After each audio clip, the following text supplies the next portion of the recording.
இது வரைக்கும் வந்து அப்படியே கூட்டணி கட்சிக்கு பின்னாடி நின்றுகிட்டு இருக்க காங்கிரஸ் கூட அண்ணாமலை அவர்களை எதிர்த்து அரசியல் பண்ண ஆரம்பிச்சிட்டாங்க. ஏன்னா அவங்களுக்கு தெரிஞ்சு போச்சு, இன்னைக்கு அரசியல் பண்ணணும் அப்படின்னா அண்ணாமலை அவர்களை எதிர்த்து பேசினாதான் அப்படின்னு ஆகிப்போச்சு. கவர்னர் அவர்கள் வேற ஹோம் மினிஸ்டர் சந்தித்திருக்கின்றார். வந்து ஆட்சி கலைக்கப்படுமா அப்படின்னா இந்த கேள்வியை வந்து நீங்கள் பாஜக இருக்கிற வரைக்கும் கேட்கவே கூடாது. அண்டு காங்கிரஸ் இருக்கும்போது கேட்கவே வேணாம்.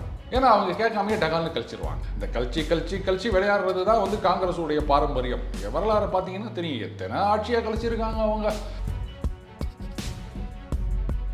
ஷாவிடம் வந்து இபிஎஸ் வந்து ஒரு ரகசிய சந்திப்பு டெல்லியில் சந்திச்சிருக்காரு, ஒரு கூட்டணிக்கான பேச்சுவார்த்தை நடக்குது அப்படிங்கிறதெல்லாம் உண்மையான விஷயமா? என்னதான் வந்து மேல் மட்டத்தில் இது எந்த அளவுக்கு உண்மைன்னு எனக்கு தெரியாது. நிஜமாகவே அப்படி வந்து எடப்பாடியார் அமித்ஷா அவர்களை சந்தித்து மறுபடியும் கூட்டணி அப்படின்னு ஏதாவது நடந்திருந்தது அப்படின்னு ஆர்குமெண்ட்ஸை ஒத்துக்கினா கூட அது ஒத்து வராது. ஏன்னு கேட்டிங்கன்னா, இது கூட சொல்லுவாங்க, நீ பாட்டுக்கு ஒரே கம்பெனியில் இருந்தியானா ஒன்றும் இருக்காதுப்பா, டகால்னு சுவிட்ச் ஓவர் பண்ணி இன்னொரு கம்பெனிக்கு போயிட்டானா அவங்க ஒரு ஹைக் கொடுத்து எடுத்துப்பாங்க அப்படின்னு. இப்போ ஐடி இண்டஸ்ட்ரியில் இது தானே பழக்கமாக இருக்குது, எல்லா இண்டஸ்ட்ரியும் அதே மாதிரி தான் இன்றைக்கி அரசியல்லையும் ஆகிப்போச்சு. அடுத்தது இன்னொரு பக்கம் பார்த்தீங்கன்னா, எல்லாம் ஒற்றுமை கீதம் பாட ஆரம்பிச்சிட்டாங்க. வாங்க எல்லாரையும் சேர்த்துக்காங்க, அப்போ தான் அதிமுக வலிமை பெறும். ஒன்றும் நடக்காது. சசிகலா அவர்கள், டிடிவி அவர்கள், அப்புறம் ஓபிஎஸ் அவர்கள், இவங்களை தானே வந்து கூப்பிட்டு சேர்த்துக்கணும்னு சொல்கிறாங்க. வந்து சேர்ந்தா மட்டும் என்ன ஆகிருப்போது? இவங்கெல்லாம் ஒன்றா இருக்கும்போது மட்டும் வலிமை பெறும்ல சார். சிதறி கேட்குற அந்த வாக்கு கொஞ்சம் சேர்ந்து இருக்கும்ல. ஒரு 3 பேர் வந்து சேர்ந்தா கட்சி வலிமை ஆகிடுமா? அவங்களுக்கு என்ன வாக்கு இருக்குன்னு சொல்கிறீங்க நீங்கள்?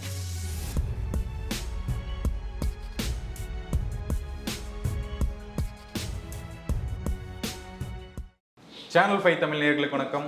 இன்றைய நேர்காணலில் நம்முடன் இணைந்திருப்பவர் டெய்லி பஞ்ச் அருண் அவர்கள். வணக்கம் சார். வணக்கம் நிரஞ்சன் சார். பாஜக தலைவர் அண்ணாமலை, மாநில தலைவர் அண்ணாமலை அவர்கள் வந்து 2 தேர்தல் வந்து தொடர்ந்து தோல்வி. 2021 நாடாளுமன்ற தேர்தல், 2024 மக்களவை தேர்தல், 2 தேர்தல் வந்து தொடர்ந்து தோல்வி. அதுக்கடுத்த தேர்தலுக்கான ஃபேஸ் வேல்யூ வந்து அவருக்கு இருக்குன்னு நினைக்கிறீங்களா? கட்சியில் இவருக்கு ஒரு ஃபேஸ் வேல்யூ இருக்குது, அடுத்த கட்சியில் நிற்பார் ஜெயிப்பார் அப்படிங்கிற அளவுக்கு இருக்கா? அரசியலில் கொஞ்சம் நல்லா பார்க்கணும். 77 தோல்வி, அதுக்கப்புறம் 80 பாராளுமன்ற தேர்தலில் ஜெயித்தாங்க, ஆனால் சட்டமன்ற தேர்தலில் தோற்று போயிட்டாங்க. மறுபடியும் 84லேயும் படுதோல்வி. திமுக என்ன ஒன்றும் இல்லாமல் போயிடுச்சா, இல்லை வந்து கலைஞரை இந்த மாதிரி யாராவது கேள்வி கேட்டாங்களா? திமுக ஆரம்பித்த உடனே முதல் தேர்தலையே ஜெயிச்சு ஆட்சிக்கு வந்துடல, அதிமுக மாதிரி. சரியா? அப்படி இருக்குச்சு, இங்கே மட்டும் ஏன் இந்த கேள்வின்னு எனக்கு புரியல. அடுத்தது இப்போது 21, 24 2 தேர்தல்கள். 21 காட்டிலும் 24ல் பாஜக நல்லாவே பெர்ஃபார்ம் பண்ணியிருக்காங்க, நல்லாவே தெரியுது. அண்ட் இங்கே களம் மாறி இருக்குன்றதை நீங்கள் முதல்ல புரிஞ்சுக்கிறீங்களா? ஏன்னா இது வரைக்கும் வந்து அப்படியே கூட்டணி கட்சிக்கு பின்னாடி நின்றுகிட்டு இருக்க காங்கிரஸ் கூட அண்ணாமலை அவர்களை எதிர்த்து அரசியல் பண்ண ஆரம்பிச்சிட்டாங்க. ஏன்னா அவங்களுக்கு தெரிஞ்சு போச்சு, இன்னைக்கு அரசியல் பண்ணணும் அப்படின்னா அண்ணாமலை அவர்களை எதிர்த்து பேசினாதான் அப்படின்னு ஆகிப்போச்சு. ஏன் வந்து காங்கிரஸில் அதிமுகவை குறை சொல்லி பேச மாட்டேங்கிறாங்க? ஈவன் திமுக கூட பார்த்தீங்கன்னா அதிமுகவை தாக்கிறத விட பாஜகவை தான் பெருசாக தாக்கின்னுக்கிறாங்க. சரி, இப்போது கம்மிங் பேக் டு கிரிக்கெட், ஐபிஎல்ல நீங்கள் எந்த டீமை வந்து இவங்க தான் நமக்கு செம்ம காம்படிட்டர் அப்படின்னு நினைக்கிறீங்களோ அவங்களுக்கு எதிராக தான் பயங்கரமாக நீங்கள் வேலை பார்ப்பீங்க. கரெக்டாக? அப்போ எதுலேருந்தே தெரியலையா? அப்புறம் அதில் ஃபேஸ் வேல்யூ இருக்குதா, இல்லை வந்து ஹேண்ட் வேல்யூ இருக்குதா, இல்லை நோஸ் வேல்யூ இருக்குதான்னு இதெல்லாம் என்ன கேள்வி நிரஞ்சன்? இல்லை அடுத்த தேர்தலில் வெற்றி பெறக்கு வாய்ப்பு இருக்குமா சார்? ஃபேஸ் வேல்யூ விட்டுருவோம், வெற்றி பெறக்கு வாய்ப்பு இருக்குமா? அதாவதுங்க, இது வெற்றி பெறுவதற்கு வாய்ப்பு இருக்கின்றதா அப்படின்னா அடுத்த தேர்தல் 26. அதுக்குள்ளே எவ்வளவோ நடக்கலாம். அரசியலில் வந்து 1 மாதம் அப்படின்றதே வந்து ஒரு பெரிய விஷயம். யோசிச்சு பாருங்க, 96ல் முதல்ல திமுக கூட்டணியில் வேறு சில கட்சிகள் சேருவதாக இருந்தன. டகால்னு வந்து மூப்பனார் காங்கிரஸ் கட்சியிலேருந்து வெளில வரார், தமிழ் மாநில காங்கிரஸ் அப்படின்னு ஆரம்பிக்கிறாரு. அதுக்கப்புறமா டக்கு புக்குன்னு ஏதோ மாறுது. அப்புறம் ரஜினி வாய்ஸ் கொடுக்குறார், அப்புறம் ஷோ வந்து இது பண்ணுறார், ஒரு கூட்டணி அமைகின்றது, தமாகான்னு வராங்க, அமோக வெற்றி பெறுகின்றார்கள். அப்போது ஏற்கனவே திமுகவோட சேருவதாக இருந்த கட்சிகள்லாம் வந்து கைட்டி விட்டாங்க ஒரு சில கட்சிகளை. அதனால் 1 மாதமே ஒரு பெரிய விஷயம், எவ்வளோ பெரிய மாற்றங்கள் அப்படின்போது இன்னும் 2 வருஷம் இருக்குது. இதுக்குள்ளே எத்தனை ரைடு வரப்போதோ, யார் யார் மேலே வரப்போதோ, எத்தனை பேர் அரெஸ்ட் பண்ண போகிறாங்களோ, எத்தனை பேர் வந்து பெயில் கிடைக்காம இருக்க போகிறாங்களோ இருக்குதில்ல. இப்போ அங்கே ஒன்றுனா இங்கே ஒன்று அப்படின்ற மாதிரி ஆயினுக்குது இல்லை. இந்த டென்னிஸ் மாதிரி தான், 1 all 2-1 அப்படின்னு சொல்லுவாங்கல்ல, அந்த மாதிரி போயினுக்குது இல்லை. ஸோ இன்னும் 2 வருஷம் இருக்குது, வெயிட் பண்ணி பார்ப்போமே. அப்போ சொல்லலாம் ஜெயிப்பாங்களா மாட்டாங்களா அப்படின்னு. ஆனால் ஜெயிக்கிறத நோக்கி தான் அவங்களுடைய பயணம். அட்லீஸ்ட் நான் என்ன சொன்னேன்னா, இப்போது ஒரிசாவில் பாருங்கள், இது மாதிரி தான் வந்து அவங்க முதல்ல கூட்டணியாக இருந்தாங்க பிஜு ஜனதாதளோட. அதுக்கப்புறமா இத்தனை வருடங்கள் கழித்து இப்போ தனியாக வந்து ஆட்சியை பிடித்திருக்கின்றார்கள். பட் அவ்வளவு காலம் கூட வெயிட் பண்ண வேண்டாம் அப்படின்னு நினைக்கிறேன் தமிழகத்தில். அந்த மாற்றம் விரைவிலேயே வரும். ஓகே, அடுத்த வாரம் வந்து பாஜகவில் வந்து ஒரு சில அதிரடியான நடவடிக்கைகள் நடக்க போகுது. அமித்ஷா அவர்கள் வந்து சென்னை வராரு 7ஆம் தேதி அப்படிங்கிறது ஒரு விஷயம் நடந்துட்டு இருக்கு. எதுக்காக சார் இந்த விஷயம்லாம்? என்ன ஒரு அதிரடி நடவடிக்கையாக இருக்கும்னு நினைக்கிறீங்க? அதாவதுங்க, இந்த மாதிரிலாம் ஏதாவது சொல்லிக்கினே இருக்கணும், ரைட்டுங்களா? ஒரு அதிரடி நடக்க போகுது, அது நடக்க போகுது அப்படின்னு. இதில் வேற கவர்னர் அவர்கள் வேற ஹோம் மினிஸ்டர் சந்தித்திருக்கின்றார். வந்து ஆட்சி கலைக்கப்படுமா அப்படின்னா இந்த கேள்வியை வந்து நீங்கள் பாஜக இருக்கிற வரைக்கும் கேட்கவே கூடாது. அண்டு காங்கிரஸ் இருக்கும்போது கேட்கவே வேணாம். ஏன்னா அவங்க கேட்காமையே டகால்னு கழிச்சிருவாங்க. இந்த கழிச்சு விளையாடுறது தான் வந்து காங்கிரஸுடைய பாரம்பரியம். இங்கே வரலாறு பார்த்தீங்கன்னா தெரியும், எத்தனை ஆட்சியாக கழிச்சிருக்காங்க அவங்க. இவ்வளோ ஏங்க இதே திமுக ஆட்சியை எத்தனை தடவை கழிச்சிக்கிறாங்க நமக்கு தெரியும் இல்லையா? அதனால் அது பாஜக அமித்ஷா அப்படின்னும் போது ஆட்சியை கலைப்பார்களான்னு கேட்கவே கலைக்க மாட்டேன். ஒரு நிர்வாகிகள் மாற்றம் அந்த மாதிரி விஷயங்கள் நடக்கும்ல சார்? நிர்வாகிகள் மாற்றம் அப்படின்னா எப்படி? அமித்ஷா அங்கேருந்து இங்கே தமிழ்நாட்டுக்கு வந்து நீங்களாம் மாவட்ட செயலாளர், அது இன்னும் அவங்க வேறு ஏதோ பேர் சொல்லுவாங்க பாஜக, அது நமக்கு வேணாம், நீங்கள் மாவட்ட செயலாளர் இவரை மாற்றுங்க அவரை மாற்றுங்கன்னா. ஏன்பா, அவர் ஆல் இண்டியா லெவலில் லீடரு, அவர் வந்து தமிழ்நாட்டில் உட்காந்துட்டு என்னென்ன போஸ்ட்டுன்னு கொடுக்க போகிறாரா? இங்கே தமிழ்நாட்டை பொறுத்த வரைக்கும் அதை பாருங்கள், நீங்கள் ஏற்றுக்கினாலும் சரி ஏற்றுக்காட்டாலும் சரி, அண்ணாமலை அவர்கள் என்ன முடிவு பண்ணுறாரோ அதுதான் இங்கே இருக்க நிர்வாகிகள் லிஸ்ட்டு.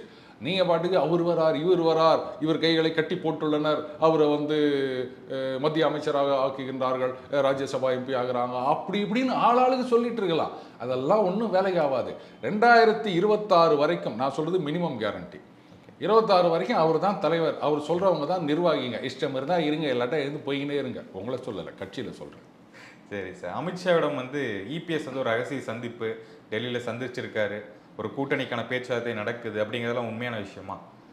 இந்த கூட்டணி சேருமா? ரகசிய சந்திப்புன்னா வெளில தெரியாம இருக்குன்னா தாங்க அது ரகசிய சந்திப்பு. எல்லாருக்கும் தெரிஞ்சு போச்சுன்னா அது பேர் ரகசிய சந்திப்பு. சரி, வெறும் சந்திப்பு அப்படின்னு சொல்றீங்களா? சந்திப்பு சிவாஜி நடிச்ச படம்னு நினைக்கிறேன். சரி, இருந்துட்டு போட்டோம். இப்போ ரகசிய சந்திப்பு எங்க சார் இருக்கு? எல்லாமே தெரிஞ்சிருது. அது ஒர்க் அவுட் ஆகும்னு எனக்கு தெரியல நிரஞ்சன். ஏன்னா என்னதான் வந்து மேல் மட்டத்தில் இது எந்த அளவுக்கு உண்மைன்னு எனக்கு தெரியாது. நிஜமாகவே அப்படி வந்து எடப்பாடியார் அமித்ஷா அவர்களை சந்தித்து மறுபடியும் கூட்டணி அப்படின்னு ஏதாவது நடந்திருந்தது அப்படின்னு ஆர்குமெண்ட்ஸ் ஒத்துக்கினா கூட அது ஒத்து வராது. ஏன்னு கேட்டிங்கன்னா, இங்கே கீழ்மட்டத்தில் வந்து அந்த 2 கட்சி தொண்டர்களுக்குமான உறவுன்றது ஒன்றும் இல்லாமல் போயிடுச்சு. இனிமேல் அதை வந்து ஃபெவிகால் போட்டு ஒட்ட வச்சாலும் இது அலுமினியத்தை ஒட்ட வைக்கிற மாதிரி வேலைக்கு ஆகாது. புரியுதுங்களா? ஸோ அதிமுகவை பொறுத்த வரைக்கும் அவங்க இனிமேல் பாஜகவோட சேர்ந்தா ரிவைவ் ஆகலாமான்னா அதுக்கு சான்ஸே கிடையாது. சொல்லப்போனால் 2 கட்சியிலேருந்துமே வந்து ஓட் ட்ரான்ஸ்ஃபர் நடக்காது. பாஜகவில் இருக்கவங்கலாம் அதிமுக மேலே கோபமாக இருக்காங்க, அதிமுகவில் இருக்கவங்க பாஜக மேலே கோபமாக இருக்காங்க. எந்த அளவுக்கு கோபம்னா, எங்களுடைய அது எம்ஜிஆர் அவர்கள் சொன்னார் பாருங்க, அது அழிக்கப்பட வேண்டிய தீய சக்தி அப்படின்னு, அந்த திமுகவுக்கே ஓட்டு போடுகின்ற அளவுக்கு இன்னைக்கு அதிமுகவினர் மனநிலையோடு இருக்காங்கன்னு சொன்னால் அவங்கள கொண்டு போயிட்டு பாஜகவோட ஒட்ட வச்சா வேலைக்கு ஆகுமா? அது அதனால் பேசுங்க, ஆனால் பேசி ஒன்றும் பிரயோஜனம் கிடையாது. சேர்ந்தது அப்படின்னு சொன்னால் 2 பேரும் சேர்ந்து ஒன்றும் இல்லாமல் போக வேண்டியதுதான் நிரஞ்சன். ஓகே சார், நான் உங்கள் ஸ்டேட்மெண்ட் ஒன்று பார்த்தேன், திமுக + அதிமுக = திமுக 2.2. ஒரு ஷார்ட்டாக என்ன விஷயம்னு சொல்லுங்கள். Very simple. இப்போ அதிமுக தலைமை வந்து சரியான பாதையில் அதிமுகவை எடுத்து செல்லவில்லை. இந்த கட்சியா தலைமையா சார்? தலைமை தானங்க கட்சியை வழிநடத்தி செல்வது. இப்போ நீங்கள் சொல்லலாம் சார், கட்சினது இவ்வளோ தொண்டர்கள் அப்படின்னு, ஆனாலும் கட்சி தலைவர் என்ன முடிவு எடுக்கிறாரோ அதுதானே. இப்போ கூட்டணி எல்லாம் என்ன சொல்கிறாங்க, ஒரு செல்லூர் ராஜா அவர்களை கூப்பிட்டு கேட்டுக்கிறாரு, நான் இத்தனை 1000 கோடிக்கு திட்டங்கள்லாம் கொடுத்தா நீ ஓட்டு வாங்கி கொடுக்கலையா அப்படின்னு. ஜெயலலிதா அவர்கள் என்னைக்காவது கேட்டிருப்பாங்களா? இல்லை கலைஞர் அவர்கள் என்னைக்காவது மாவட்ட செயலாளர்களை கூப்பிட்டு, நாப்பா போன ஆட்சியில் இவ்வளோலாம் திட்டங்கள் கொடுத்தோம், நீங்கள் ஓட்டு வாங்கி கொடுக்கலையா அப்படின்னு கேட்டுக்கிறாரா? ஏன்னா அவங்களுக்கு தெரியும், அவங்கள வச்சு தான் ஓட்டு. அப்போ இந்த மாதிரி கேட்குறாருன்னும் போது அப்போ தெரியுது இல்லை இவரை வச்சு ஓட்டு கிடையாது அப்படின்னு. இப்போது இந்த விக்கிரவாண்டி இடைத்தேர்தல் இதில் வந்து பாய்காட் பண்ணுறேன்னு முடிவெடுத்தது பெரிய தப்புங்க. அதனால தான் பார்த்தீங்கன்னா, நீங்களே சொல்லுங்கள், அதிமுக ஓட்டு திமுக பக்கம் போயிருக்குதா இல்லையா? இந்த ஓட்டர் இது பார்க்கும்போது நமக்கு நல்லாவே தெரியுது. அப்போது ஏற்கனவே வந்து மேல் மட்டத்தில் ஏகப்பட்ட பேர் அங்கேருந்து இங்கே வந்து நிறைய மந்திரியாக இருக்காங்க. இது கூட சொல்லுவாங்க, நீ பாட்டு ஒரே கம்பெனியில் இருந்தியானா ஒன்றும் இருக்காதுப்பா, டகால்னு சுவிட்ச் ஓவர் பண்ணி இன்னொரு கம்பெனிக்கு போயிட்டானா அவங்க ஒரு ஹைக் கொடுத்து எடுத்துப்பாங்க அப்படின்னு. இப்போ ஐடி இண்டஸ்ட்ரியில் இதுதானே பழக்கமாக இருக்குது, எல்லா இண்டஸ்ட்ரியும். அதே மாதிரி தான் இன்றைக்கி அரசியல்லையும் ஆகிப்போச்சு. இன்னைக்கு திமுகவில் செல்வாக்கு மிக்க மந்திரிகள்னு யாரை சொல்வீங்க? செந்தில் பாலாஜி அவர்களை விட்டுருங்க, ஏன்னா அவர் இப்போ மந்திரி இல்லை. ஆனால் அவர் இருந்த வரைக்கும் அவர் தானே வந்து செல்வாக்கு மிக்க மந்திரியாக இருந்தார். அதுக்கப்புறம் ஏவா வேலு அவர்களாகட்டும், ஏன் அண்ணன் சேகர் பாபு விட்டவன் என்ன செல்வாக்கோடு இருக்காரு. இவங்கெல்லாம் எங்கேருந்து வந்தவங்க எனக்கு சொல்லுங்கள். இது வந்து அந்த லெவல் மட்டும் இல்லைங்க, கீழ்மட்டத்திலையும் ஒன்றியம், கிளைக்கழகம், வட்டம் இந்த மாதிரியும் நிறைய மாறிக்கொண்டிருக்கின்றது. அது பெருசாக பேசப்படலை, அதுதான் விஷயம். வட்ட செயலாளர்லாம் இங்கேருந்து அங்கே வராங்க, கவுன்சிலர் வராங்க. அதிமுகலேருந்து இங்கே திமுகவுக்கு வந்த உடனே ஏற்கனவே பரம்பரையாக திமுகவில் இருக்கவங்கள விட இவங்க டாமினேட் பண்ணிட்டு இருக்காங்கன்றதை நான் நேரடியாக பார்த்துருக்கேன். அப்போது மேல் மட்டத்தில், அதுக்கப்புறம் கீழ்மட்டத்தில், எல்லா மட்டத்திலையும் நிர்வாகிகள் டிரான்ஸ்ஃபர் தொடர்ந்து நடந்து கொண்டிருக்கின்றது. இப்போ வேகமாகி நிற்குது. அடுத்தது பாருங்க, விக்கிரவாண்டியில் ஓட்டும் டிரான்ஸ்ஃபர் ஆயிடுச்சு. அப்போ திமுகவுக்கே ஓட்டு போடலாம் அப்படின்ற மனநிலைக்கு அதிமுகவினர் வந்து விட்டார்கள். இதே எம்ஜிஆர் அவர்களோ ஜெயலலிதா அவர்களோ இருக்கும்போது இதை நினச்சி பார்க்க முடியுமா? அப்போ இது எரோஷன். அடுத்தது இன்னொரு பக்கம் பார்த்தீங்கன்னா எல்லாம் ஒற்றுமை கீதம் பாட ஆரம்பிச்சிட்டாங்க. வாங்க எல்லாரையும் சேர்த்துக்கோங்க, அப்போ தான் அதிமுக வலிமை பெறும். ஒன்றும் நடக்காது.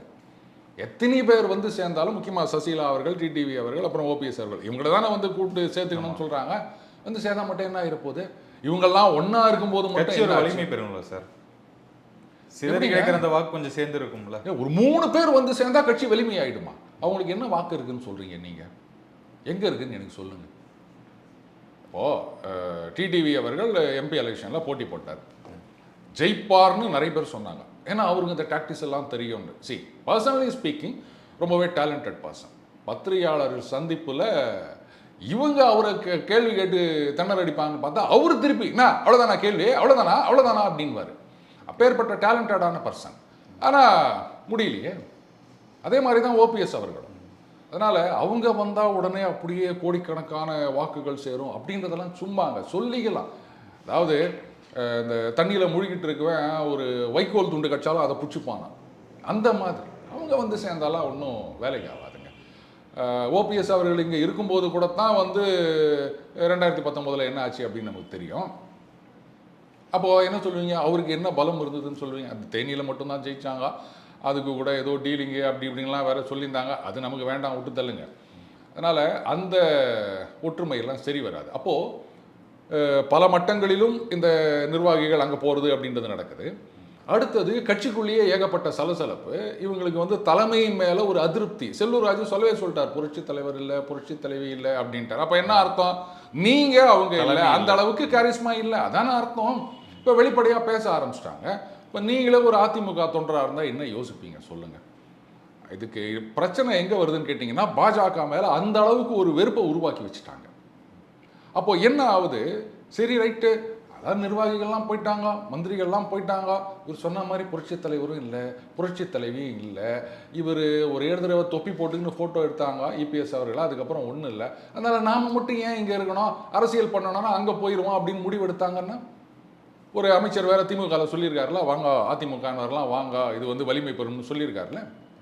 ஸோ இந்த 2 வருட காலகட்டத்தில் இவர் கோர்ஸ் கரெக்ஷன் பண்ணலை அப்படின்னு சொன்னால், அப்போ ஆட்டோமேட்டிக்காக அந்த மாதிரி மைக்ரேஷன் அந்த பக்கம் போகிறதுன்றது நடக்கும். அப்போ என்ன ஆகும்? அதிமுகன்றது அந்த அமைப்பு மட்டும்தான் இருக்கும், தொண்டர்கள் இருக்காது. Building strong, basement weak. Basement யார்? தொண்டர்கள் தானே. அப்போ அந்த நிர்வாகிகளும் போயிடுவான்னு சொல்கிறீங்களா? ஆமாங்க. இப்போது ஒரு பகுதியில் ஒரு வட்ட செயலாளராக இருக்கார் அப்படின்னு வச்சுக்கோங்களேன், அவருக்கு இடையே ஏகப்பட்ட பேர் அவருடைய விசுவாசிகள். எம்ஜிஆர் அவர்கள் இருந்தப்போ, ஈவன் ஜெயலலிதா அவர்கள் இருந்தப்போ கூட பார்த்தீங்கன்னா, அது எம்ஜிஆர் அவர்கள் தான் உச்சம்னு சொல்வேன். அத்தனை பேரும் எம்ஜிஆருக்காக தான். அவர் யாரை கை காமிச்சாலும் ஓட்டு போடுவாங்க. ஸோ மாவட்ட செயலாளர்கள் அப்படி ஒரு செல்வாக்குன்றது கிடையாது. எல்லாருமே எம்ஜிஆர். திருநாவுக்கரசர் சொன்னார், அவர் தாங்க ஒன்று, நாங்கள்லாம் பூஜ்ஜியம், அவர் பின்னாடி நிற்கும் போது தான் எங்களுக்கு வலிமை அப்படின்னு சொன்னார். 100க்கு 100 சரியான வார்த்தை அது. ஆனால் திமுகவில் மாவட்ட செயலாளர்கள் ரொம்ப பவர்ஃபுல்லாக இருந்தாங்க. இப்போது அந்த அளவுக்கு இல்லை அப்படின்னு வச்சுக்கோங்களேன். அப்போ என்ன ஆகும்? அந்த கட்சி விசுவாசம் எம்ஜிஆர் காலத்துலேருந்து வந்தவங்கலாம் இப்போ நிறைய பேருக்கு வயசாகிட்டு இருக்குங்க, அதனால் எதிர்பார்க்க முடியாது. ஸோ இதுதான் நான் சொன்ன அந்த எரோஷன், அந்த ஓட் பேஸ். காரணம் அதிமுக எடுக்கின்ற தவறான முடிவுகள். விக்கிரவாண்டியில் நாம் தமிழர் கட்சி அவங்க வந்து இடைத்தேர்தலாக இருக்கட்டும், பொது தேர்தலாக இருக்கட்டும், எதுவாக இருந்தாலும் ஃபைட் பண்ணுறாங்கல்ல. அவங்க சொல்கிறாங்க நாங்கள் தான் காசு கொடுக்காம ஜெயிக்கிறவங்க. கரெக்ட், அவங்க காசு கொடுக்கறதெல்லாம் கிடையாது. ஜெயிக்கிறோமோ தோக்கிறோமோ, டெபாசிட் வாங்குறோமோ வாங்கலையோ அது வேற விஷயம். போட்டி போடணும் போடுறாங்களா இல்லையா, அந்த ஃபைட்டிங் ஸ்பிரிட் ஏன் உங்களுக்கு இல்லை? விட்டுட்டு போயிட்டீங்களே நீங்கள். இதுதான் வந்து அதிமுக மத்தியில் பெரிய குழப்பத்தை ஏற்படுத்தி இருக்கின்றது. ஸோ இதுதான் நான் சொன்னேன், இங்கேருந்து அங்கே போகுது. அப்போ என்ன ஆகும்? திமுக முற்றிலும் மேம்படுத்தப்பட்ட இப்போது புதிய பேக்கில் அப்படின்னு டூத் பேஸ்ட்லாம் சொல்லுவாங்கல்ல, அந்த மாதிரி ஆக போகுது. அதுதான் நான் சொன்னேன், திமுக 2.0 அடுத்த தேர்தலில் இந்த மைக்ரேஷனை இவரால் ஸ்டாப் பண்ண முடியல அப்படின்னு சொன்னால் திமுக வந்து கூட்டணி கட்சிகளை நம்ப வேண்டிய அவசியமே கிடையாது நிரஞ்சன். ஏன்னா கிட்டத்தட்ட அதிமுக ஓட் பேங்க் அப்படின்றது வந்து ஒரு 21% நான் சொல்லுவேன் கோர் ஓட் பேங்க். அதில் வந்து ஒரு 5லேருந்து 8% அந்த பக்கம் போனால் கூட திமுக வந்து மிகப்பெரிய வலிமை வாய்ந்த ஒரு கட்சியாக இருக்கும். ஏன்னா அவங்களுக்கு வந்து ஆல்ரெடி ஒரு 22-23% கோர் ஓட் பேங்க். ஒரு 8% போச்சுன்னா 30% பெரிய விஷயம் இல்லையா தமிழ்நாட்டில். அதனால தான் நான் சொன்னேன் திமுக 2.0 26ல். ஓகே சார், இந்த கூட்டணி சம்மந்தப்பட்ட விஷயங்கள் இருக்குல்ல சார், இப்போ ஓபிஎஸ், டிடிவி, இபிஎஸ், இந்த இதுக்கு வாய்ப்பு இருக்குமா? இந்த பிடிவாதத்தை கலைச்சி வருவாரா இபிஎஸ்? சான்ஸே இல்லைங்க. ஏன்னா அங்கே வந்து ஒற்றை தலைமை. முதல்ல இபிஎஸ் ஓபிஎஸ்னு 2 பிஎஸ் இருக்கும்போது தான் பிரச்சனையே வந்தது. அந்த இரட்டை தலைமையின் போது அவங்க கிட்ட சுமூகமான உறவு இல்லை. இப்போ ஒற்றை தலைமைன்னு ஆன பிறகு இப்போ அவங்க வந்து சேர்ந்தாங்கன்னா எப்படி சாதாரண தொண்டர்களா, சரி ரைட்டு நீங்கள் சீனியரு அதனால உங்களுக்கு ஏதோ பதவி கொடுக்குறாங்கன்னா என்ன பதவி கொடுப்பாங்க? நல்ல என்ன சொல்கிறது, பவர்ஃபுல்லான போஸ்ட் கொடுத்தா அதுக்கப்புறம் அவங்க வேலையை காமிப்பாங்களோ அப்படின்ற ஒரு சந்தேகம் வரதானே செய்யும் யாராக இருந்தாலும். அப்படி வச்சா டம்மி போஸ்ட் தான் கொடுப்பாங்க. டம்மி போஸ்ட்டுக்கு வந்து சேர்றதுக்கு இவங்க ஒத்துப்பாங்களா? இங்கே தலைமை இபிஎஸ் அவர்கள் தான் அப்படின்னு இந்த 3 பேரும் ஒத்துப்பாங்களா? மாட்டாங்க. அவங்க ஒத்துக்காத வரைக்கும் இவர் அவரை சேர்த்துக்கின்னு என்ன பிரயோஜனம்? கிடையாது. அப்படியே சேர்த்துக்கினாலும் இன்றைக்கி சில பேர் சொல்கிறாங்க அவங்களாம் வரணும் அப்படின்னு சொல்லிட்டு வந்தால் என்ன தெரியுமா ஆகும்? இவர் வந்து யாராவது ஒரு மாவட்ட செயலாளரை மாற்றணும் அப்படின்னு நினச்சா உடனே அவங்க அங்கே போவாங்க, நாங்கள் இந்த கோஷ்டி அந்த கோஷ்டி அப்படின்னு. தமிழ்நாடு காங்கிரஸ் மாதிரி ஆயிரும் அதிமுக. இதைத்தான் நீங்கள் எதிர்பார்க்குறீங்களா? அதனால் இதெல்லாம் வேலைக்கு ஆகாதுங்க. தெரிஞ்சோ தெரியாமலோ ஒற்றை தலைமைன்னு ஆகிப்போச்சு. இபிஎஸ் அவர்கள் தான் தலைவர். அவர் வந்து எப்படி கோர்ஸ் கரெக்ஷன் பண்ணணும், கட்சியை எப்படி முன்னெடுத்து செல்லணும், வந்து இங்கே நாங்கள் தான் எதிர்கட்சி அப்படின்னு அந்த ஸ்பேஸை மற்றவங்களுக்கு விடாமல் எப்படி அரசியல் பண்ணுறது அப்படின்னு ஃபாலோ பண்ணணுமே தவிர இவங்களை சேர்க்கறதுனால எந்த பிரயோஜனமும் கிடையாதுங்க என்னுடைய கருத்தில். ஓகே சார், தொடர்ந்து பேசுவோம் சார். இந்த நேர்காணலுக்கு ரொம்ப நன்றி சார். நன்றி நன்றி.